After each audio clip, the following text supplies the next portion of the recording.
को प्रॉब्लम है, मुझे भी यूरिक एसिड है थोड़ी देर से, वही 11 साल को हो गया, कभी कम ज़्यादा हो जाता है और रिपोर्ट्स पे भी भरोसा करना मैं देखा मुश्किल है, कभी 6 होना चाहिए दिन 5, एक एट ए टाइम करवाया, एक ने 8 बता दिया, दूसरे ने 4.5 5, बड़ा मुश्किल हो जाता है। मैं खा रहा था वो रेबस्टैट, मैंने बंद भी कर दिया, इतना कुछ है नहीं, लेकिन कभी कभी हल्का सा ही फील आया, या रिपोर्ट भी मन में घुसा देती है कि कुछ है, वैसे ऐसा कुछ ज़्यादा नहीं है, लेकिन आपस में तो भी कुछ असर हुआ है। नहीं, ऐसा कुछ नहीं है।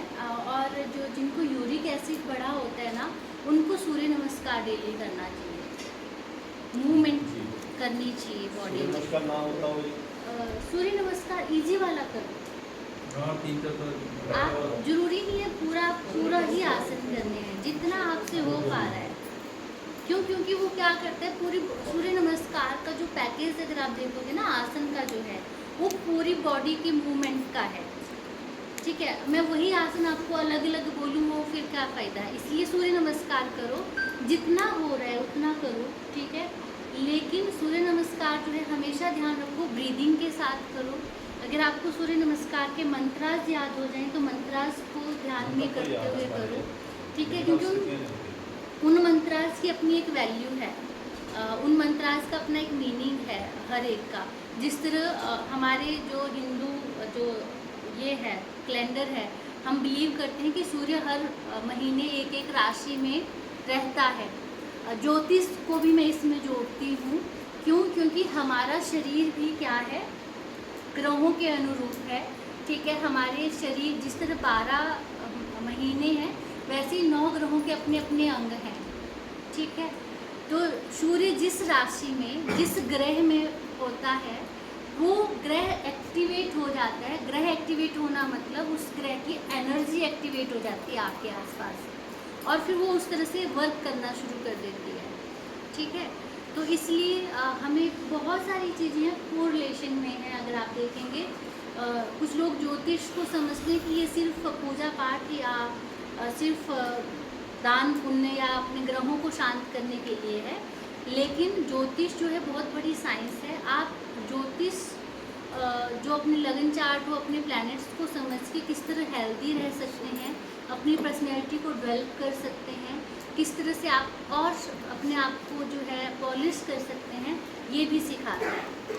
लेकिन इसके लिए आपको ज्योतिष की, ग्रहों की, उनके काम की, और साथ में जैसे योग मैं जोड़ती हूँ, तो योग की बहुत नॉलेज होना बहुत ज़रूरी है, ठीक है। आप देखते होंगे कि हमारे यहाँ बिलीव है कि 10 दिशाएँ हैं, है ना। 10 दिशाओं के दिक्पाल कहे गए हैं, देवता कहे गए हैं। तो वो देवता किस तरह से हमारे या हमारे आसपास जो है इफ़ेक्ट डालते हैं, और किस टाइम पीरियड में हमारा बर्थ हो, और हमारा लाइफ पर्पस क्या है, सब यहाँ पे अपने अपने लाइफ पर्पस। फॉर एग्जांपल कोई फैमिली यहाँ आई होगी, है ना, लेकिन फैमिली ठीक है, लेकिन उनकी इंडिविजुअल पर्सनैलिटी भी कुछ है, इनको इंडिविजुअली भी कुछ करना है। फैमिली के प्रति तो उनकी ड्यूटी हो जाती है। अब जैसे मेरे भाई बहन हैं या मेरे मम्मी पापा हैं, उनके प्रति मेरी कुछ दायित्व हैं, ड्यूटीज़ है जो मुझे फुलफ़िल करनी है। लेकिन उसके अलावा मैं इंडिविजुअल पर्सन भी हूँ। मैं क्या कर रही हूँ साधना पाठ के लिए, इस सोशल सोसाइटी के लिए, या किसी और चीज़ के लिए, ठीक है। तो क्या हम समटाइम अपनी ड्यूटीज़ को ही समझ लेते हैं कि हम तो बहुत बड़ा काम कर रहे हैं। नहीं, वो तो हमारा ड्यूटीज़ है, फ़र्ज़ है, हमें करना है, ठीक है। तो ये बहुत सारी चीज़ें होती हैं। आपने अभी जो इनिशिएट किया था वो साउंड थेरेपी से किया था। हम लोग जितने ही बैठे हैं, मुझे लगता है कि उनमें इसके बारे में अनदेखा है, क्या साउंड थेरेपी क्या है, अच्छा, इसकी बैकग्राउंड क्या है, इसकी फिलॉसफी क्या है, ये किस मेथड से या किस प्रोसेस से ट्रीटमेंट देती है, उसकी जानकारी देते हैं। तो ये भी थेरेपी अभी डिस्कस नहीं हुई है, प्लीज। देखो, साउंड थेरेपी जिसको हम कहते हैं नाद, ये बेसिकली जो है, आप देखेंगे तंत्र के अंदर जो है इसके बारे में बहुत कहा है, और उपनिषदों में। तो नाद एक शब्द को कहा गया है, ठीक है। तो हर शब्द की एक वाइब्रेशन है, जो मैं बोल रही हूँ उसकी भी एक वाइब्रेशन है ना। तो वो शब्द की वाइब्रेशन जो है कितनी पॉजिटिव है और कितनी नेगेटिव है, ये एनालाइज करना ही साउंड थेरेपी के अंदर होता है।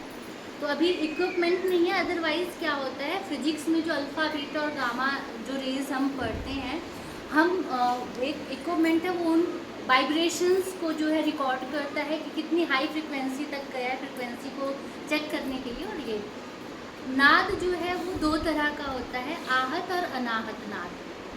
अनाहत नाद जो है उसको हम क्या कहते हैं, जो ओम साउंड है एक्चुअली में, ठीक है।